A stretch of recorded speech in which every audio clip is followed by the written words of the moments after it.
तो हरपाल नाम के एक भक्त थे भगवान के, खूब भजन करते थे, खूब साधना करते थे, नाम जप करते थे, कथा सुनते थे, लेकिन वो ब्याह नहीं कर रहे थे। क्यों?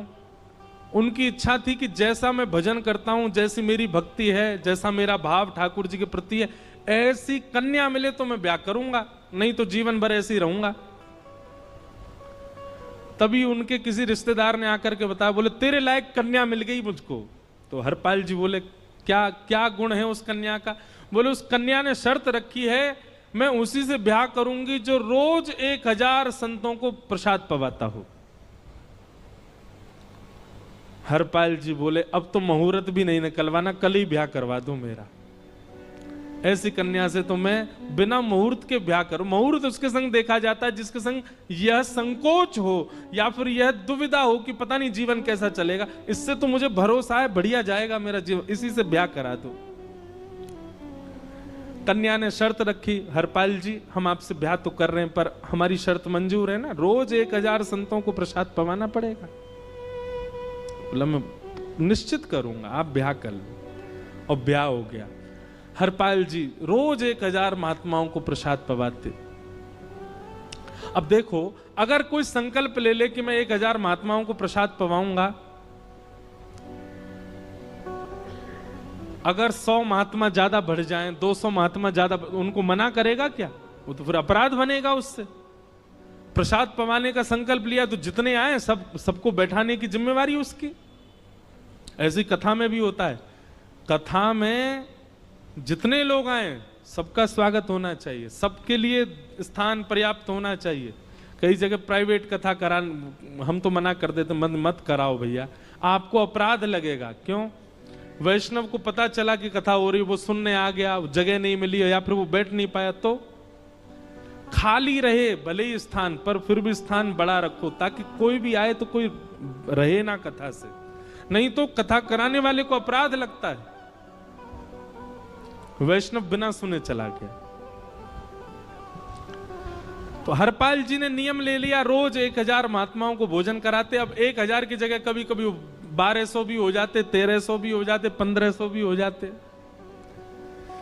लेकिन हरपाल जी करते कुछ नहीं थे, कमाई का कोई जरिया नहीं था, केवल दादा परदादाओं की पुश्त से जो उनके पुश्तैनी धन था उसी को ही खर्च करते जा रहे थे।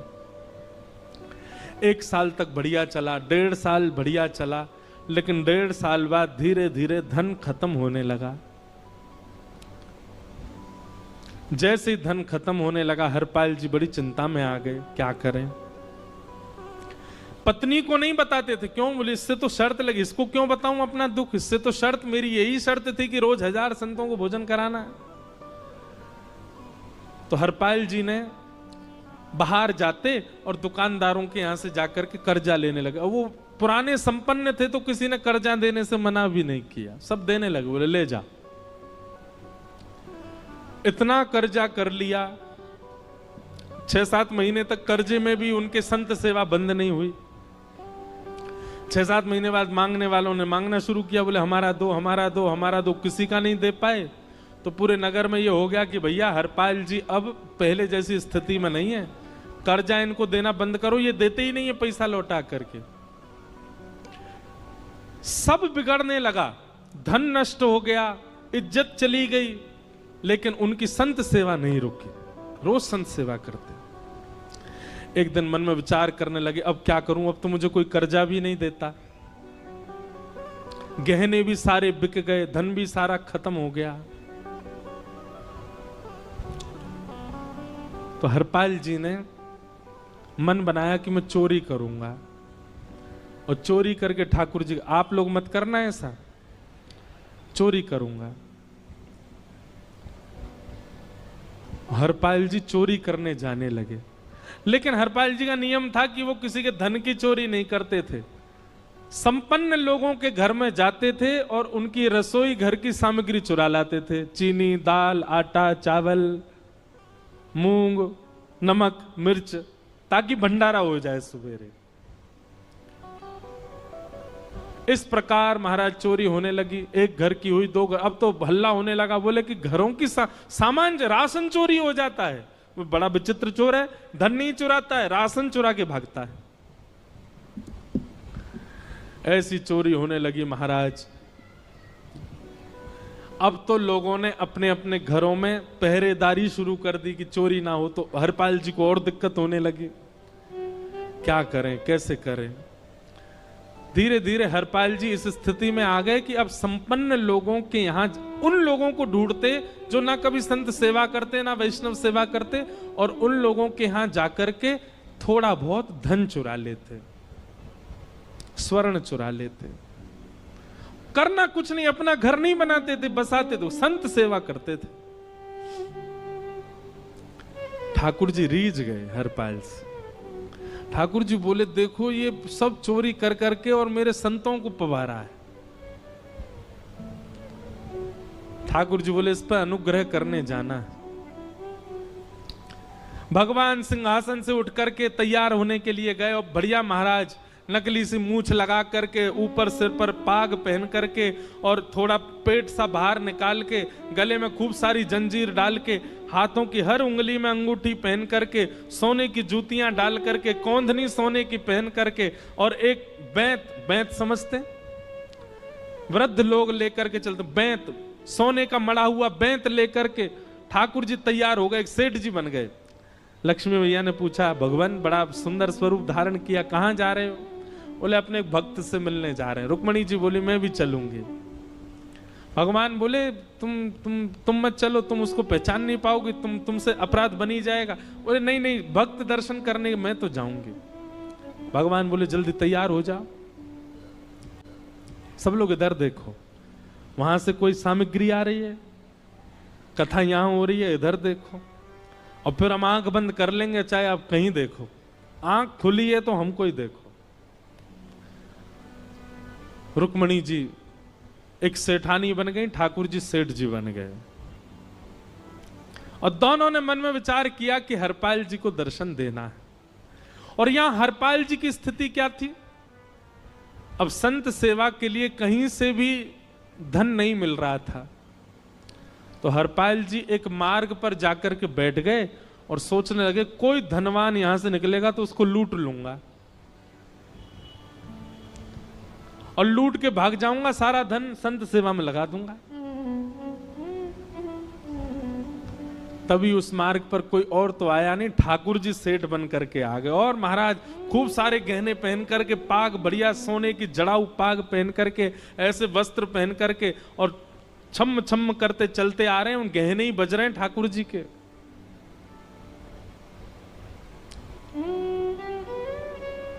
हरपाल जी ने जैसे ही नेत्र खोल करके देखा, ठाकुर जी के रूप यौवन और सबरी उनके श्रृंगार को देख करके हरपाल जी बोले, ये तो एक आध साल के भंडारे की व्यवस्था आ रही है सामने से। इतने में ही सेठानी जी, रुक्मणी जी भी आई। उनको ओहो, ये तो कम से कम 5-10 साल की व्यवस्था आ रही है। अगर ये दोनों लूट लिए जाएं तो 10 साल चोरी नहीं करनी पड़ेगी। देखो कितना धन संपन्न। हरपाल जी के बगल में जैसे ही ठाकुर जी पहुंचे, हरपाल जी बोले, भैया जय श्री कृष्ण, प्रणाम। ठाकुर जी तो नाराज हो गए, क्या भगवान का नाम बोलता है सुबह सुबह? तुम सब लोग बड़े पाखंडी हो, ढोंगी हो, और हमने सुना इस गांव में एक रहता है, वो चोरी डकैती करता है, और फिर कहते हैं संत सेवा करता है। ऐसी काय बात की चोरी भैया?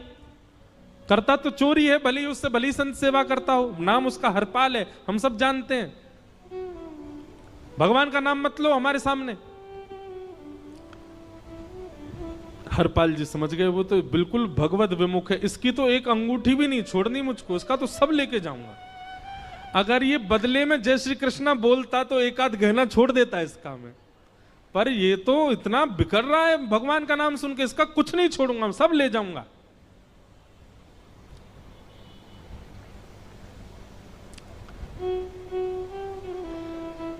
हरपाल जी बोले, हाँ भैया, एक रहता तो है डकैत इस गांव में, और उसका कोई पता नहीं है, वो कभी भी आ जाता है। लेकिन एक मार्ग जंगल में होकर के है, उसमें गांव में नहीं जाना पड़ता। जंगल से गुप्त चुप निकल करके पूरे गांव पार हो जाएंगे, आप शहर पहुंच जाओगे। उसका रास्ता मुझे ही पता है। सेठ जी बोले तो तुम हमको पार करवा दो। हरपाल जी बोले मैं पार तो करवा दूंगा, लेकिन भगवान मेरे घर कुछ मेहमान आए हैं, उनके भोजन आदि की व्यवस्था के लिए मैं तो बाजार आया था, मेरे पे धन नहीं है। आप यदि मुझको कुछ दे देंगे तो मैं घर पर व्यवस्था करके आऊंगा, तुरंत आपको लेकर के गांव पार करवा दूंगा। ठाकुर जी ने उसको कुछ सोने की मोहर दे दी। बोले लो तुम अपने घर की व्यवस्था कर आओ। हरपाल जी ने सामग्री खरीदी, घर पर पहले व्यवस्था करके आए। बोले आज की व्यवस्था हो जाए, क्योंकि आज तो 10 साल का सब चोरी करना समय लगेगा। पत्नी से कहा भोजन प्रसादी बनाओ, संतों को पवाओ। संत पूछेंगे मैं कहां है, तो कहना कि आप लोगों की 10 साल की व्यवस्था करने गए आज। हरपाल जी लौट करके आए और सेठ जी से कहा आइए आइए चल दीजिए मेरे साथ और हमारे संगी चलना बिल्कुल। ठाकुर जी रुक्मणी जी चलने लगे। जैसे ही विहंगम जंगल में पहुंचे, भयंकर भयावह जंगल, बीच जंगल में जैसे ही पहुंचे, हरपाल ने पीछे मुड़ करके देखा, दोनों चले आ रहे हैं। तुरंत महाराज वो तो अपने रूप में आ गया, शेर की तरह गर्जना करने लगा, अपनी लाठी धर दी सामने और अपने सिर का स्वाफा निकाल करके सामने बिछा दिया। भगवान जो सेठ जी के रूप में आया, भगवान बोले भैया ये क्या कर रहे हो? बोले मैं ही हरपाल हूं। सारे सामग्री निकालो, डाल दो यहां पे, एक चीज भी मत छोड़ना, नहीं तो तुम जानते नहीं हो तुम्हारा क्या करूंगा। ठाकुर जी तो थर थर कांपने लगे। रुक्मणी जी बोली देखो कैसा नाटक कर रहे हैं। रावण के आगे नहीं डरे थे, कुंभकर्ण के आगे नहीं डरे, हिरण्यकश्यप के आगे नहीं डरे, और वो हरपाल के आगे ऐसे कांप रहे हैं। भगवान तो मन की सब समझ जाते हैं, कौन ही मारने, वो तुम भी कांपो क्यों? बोले भक्त है भैया, ये हमारो भक्त है। अनुब्रजम में हम नित्यम पूये ये तन्य रेणु भी, इसने हमारे लिए सब गवा दिया, हमारे वैष्णव संतों के लिए सब लुटा दिया, इसके आगे भयभीत होने में कोई लज्जा नहीं। लक्ष्मी नारायण दोनों कांप रहे और हरपाल कह रहा सब निकालो। ए सेठानी जी कान के कुंडल उतारो। कान कुंडल उतार दिए, नाक की नथनी उतार दी, सब उतार के धर दिए, हाथों के सब कड़ूला आदि भी धर दिए। भगवान ने भी अपने सब उतार। बोले बैंत कहां लेके जा रहे, उसको भी धर दो। बोले अरे भैया बुढ़ापे की लाठी, हम गिर जाएंगे। बोले कुछ नहीं गिरोगे, धर दो इसको। जीवन में कभी राम ना, जय श्री कृष्ण बोलने पे चिल्ला रहे थे मुझ पे, रखो इसको यहां पे। सारा धर दिया। बोले बहुत बढ़िया हो गया, अब 10 साल की व्यवस्था हो गई। इतने में भगवान की कनिष्ठ उंगली में एक अंगूठी थी। हरपाल बोला ये कहां बचा के ले जा रहे हो, उसको दो। बोले अरे भैया ये तो बहुत बचपन की हमारी अंगूठी है और ये आज तक हमारी निकली ही नहीं है और ये निकल ही नहीं पाएगी, इसको बाहर हम निकाल ही नहीं सकते, इसको तो रहने दो हमारे पास। बोले तुम क्या जानो, इस अंगूठी से कम 1 हफ्ता संत भोजन होगा और तुम पे तो दया करनी नहीं है। चिल्लाए थे मुझ पे जय श्री कृष्ण बोलने पर, निकालो इसको। भगवान खूब प्रयास करें, वो नहीं निकले तो हरपाल जी ने उंगली पकड़ी। बोले इसको काट देता हूं मैं, तुम्हारे पास उंगली रहने का कोई काम नहीं है, तुम उंगली से करते ही क्या हो। और महाराज जैसे ही उंगली पकड़ करके काटने का मन किया, वो काटने ही वाले थे, इतने में ही द्वारिकाधीश भगवान शंख चक्र गदा पद्म धारण करके प्रकट हो गए सामने। रुक्मणी जी महालक्ष्मी के रूप में प्रकट हो गई और दोनों ने अपने अंक में हरपाल को भर लिया। हरपाल जी समझ नहीं पा रहे ये क्या हुआ, दूर हटे। बोले नाथ, बोले हम साक्षात द्वारिकाधीश, ये साक्षात रुक्मणी तुम्हारी भक्ति से प्रसन्न होकर तुमको दर्शन देने आए हैं। हरपाल जी घुटने के बल बैठ गए, रोने लगे, सर रख दिया चरणों में, पटकने लगे। बोले नाथ, मैंने अपने नाथ को लूटा आज, मैंने अपने स्वामी के साथ डकैती कर रहा था, मैं अपने स्वामी की उंगली काटने पर मजबूर हो गया था, इसका मतलब तो मैं पापी हूं। मेरा पाप इतना प्रचंड हो गया कि मैं आपके रूप को नहीं पहचान पाया। भगवान ने हृदय से लगा, नहीं हरिपाल, तुमने कभी अपने लिए प्रयोग थोड़ी किया। तुम्हारी पत्नी भूखे सो जाते हो, लेकिन संतों को भूखा नहीं जाने देते। ठीक है, उसके लिए भले ही तुमने वह गलत मार्ग अपनाया जो नहीं अपनाना चाहिए था, परंतु उसमें उद्देश्य कोई और तो नहीं था, मेरे जनों की सेवा ही तो थी, मेरे वैष्णवों की सेवा।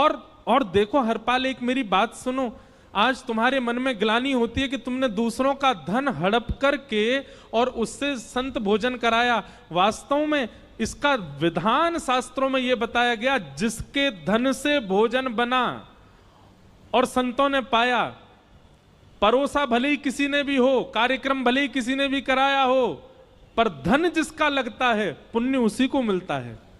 तुमने तो अपने गांव के, शहरों के उन लोग जो कभी संत सेवा नहीं करते थे, उनके धन चुरा चुरा करके उनको पुण्य बांटा है। तुमने कुछ गलत नहीं किया है। हां, अपने प्रयोग में यदि लेते तो पाप हो जाता, लेकिन तुमने तो एक रत्ती भी अपने प्रयोग में नहीं ली, सब संतों में लगा दी, और जितने लोगों का धन चुराया उन सबको पुण्य प्रदान कर दिया। हम तुमसे बड़े प्रसन्न हैं। हरपाल जी चरणों से लिपट गए, बोले नाथ आप बड़े कृपालु, बड़े दयालु। भगवान बोले अब हमने दर्शन दे दिया, अब हम जाएं। और सुनो, ये सारा धन हमने दिया है, 10 साल का नहीं होगा इससे। तो बोले जब तक तुम जीवित रहोगे तब तक की सेवा बनेगी, इससे संत सेवा चलती रहेगी।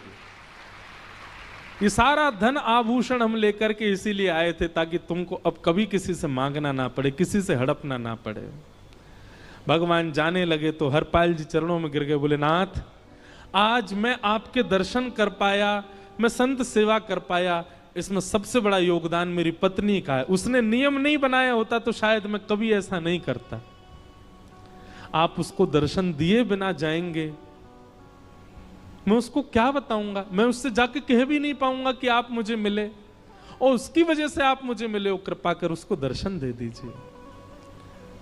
ठाकुर जी बोले ठीक है। तुरंत लक्ष्मी नारायण भगवान ने छोटे छोटे बालकों का रूप धारण कर लिया और हरपाल जी की गोद में बैठ गए, और हरपाल जी अपनी गोद में लेकर के ठाकुर जी को घर पर आए, और आकर के अपनी अरे सुनो देखो कौन आए हैं। जैसे बाहर आकर के देखा तो नन्हे से ठाकुर जी, नन्ही से रुक्मणी जी गोद में बालकों की भांति बैठे हैं। बोले अरे इतने सुंदर सुंदर बालक। बोले बालक नहीं है, ये साक्षात जगन्नाथ भगवान, साक्षात रुक्मणी जी, साक्षात द्वारिकाधीश हैं। तुरंत ठाकुर जी अपने रूप में प्रकट हो गए और दोनों दंपति को दर्शन दे करके भगवान वहां से प्रस्थान कर गए। बोलो भक्त वत्सल भगवान तो